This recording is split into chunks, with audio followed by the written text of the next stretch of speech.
আমি শুরু করেছিলাম মনে হয় ১,০০০ টাকা থেকে। আচ্ছা, অ্যামাউন্টটা বলবো না, এটা অ্যামাউন্টটা বলা যাবে না।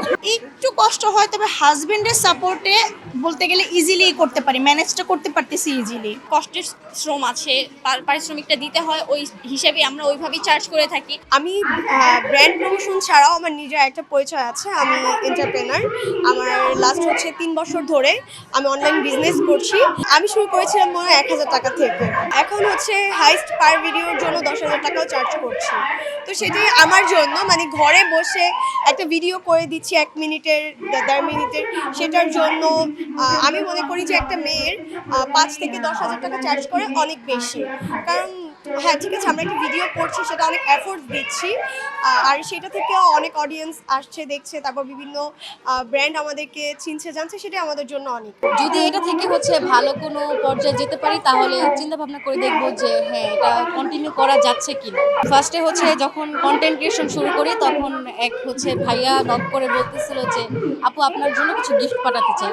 ওইভাবেই পিয়ার পাঠানো হয়, দেন ওইভাবে শুরু করা হয়। অ্যামাউন্টটা বলবো না, এটা অ্যামাউন্টটা বলা যাবে না। প্রথম থেকে কিন্তু অবশ্যই অনেক বেশি নিয়েছি, কারণ প্রথম থেকে তো ভ্যালু খুব কম ছিল, বাট এখন আলহামদুলিল্লাহ অনেকেই দেখে, চিনে, তো তার জন্য একটু চার্জটা একটু বেশি নেওয়া হয়।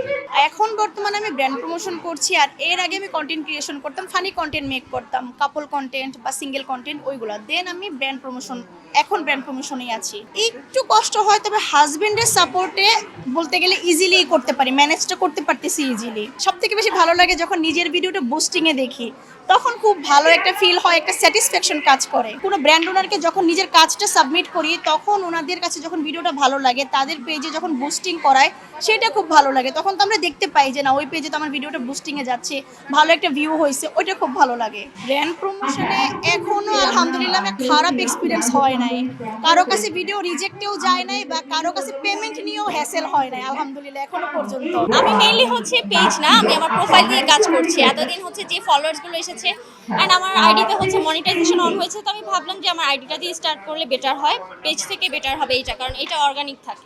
সবচেয়ে চ্যালেঞ্জিং মনে হচ্ছে আমার কাছে যে ব্র্যান্ড ওনারকে বোঝানো যে আমরা যারা পরিশ্রম করি, আমাদের কিন্তু অনেক কিছু করতে হয়, এডিট করতে হয়, একটা প্রোডাক্টের পারফেক্ট শ্যুট নিতে হয়, দেন আপনার এটার ভয়েস ওভার দিতে হয়, বা আমাদের প্রেজেন্টেশনটা ইন ফ্রন্ট অফ ক্যামেরা দিতে হয়। এগুলো গুছিয়ে করাটা খুবই টাফ, বাট ব্র্যান্ড ওনাররা ভাবে এটা খুবই ইজি, অ্যান্ড তারা ভাবে যে এটা মানে ন্যূনতম কিছু চার্জ করলেই হয়ে যায়, বাট না, আমাদের অবশ্যই কষ্টের শ্রম আছে, পারিশ্রমিকটা দিতে হয়, ওই হিসেবে আমরা ওইভাবেই চার্জ করে থাকি।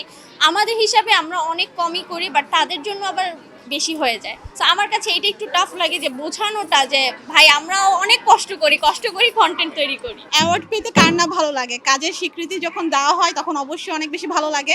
এই গ্রুপটা আমাদের হেল্প করেছে, সবাই পোস্ট দিয়েছে যে না, আমরা আবার ওপেন করতে পেরেছি 3 দিনের মাথায়। যদিও মানে আমরা ভেবেছিলাম সব শেষ ঈদের মধ্যে, কিন্তু না, আবার ব্যাক করেছি। অ্যান্ড ব্যাক করার পর এত সুন্দরভাবে একটা অনুষ্ঠানে আসলাম, অ্যাওয়ার্ড নিলাম, সো এটা আমার কাছে অনেক বড় একটা প্রাপ্তি।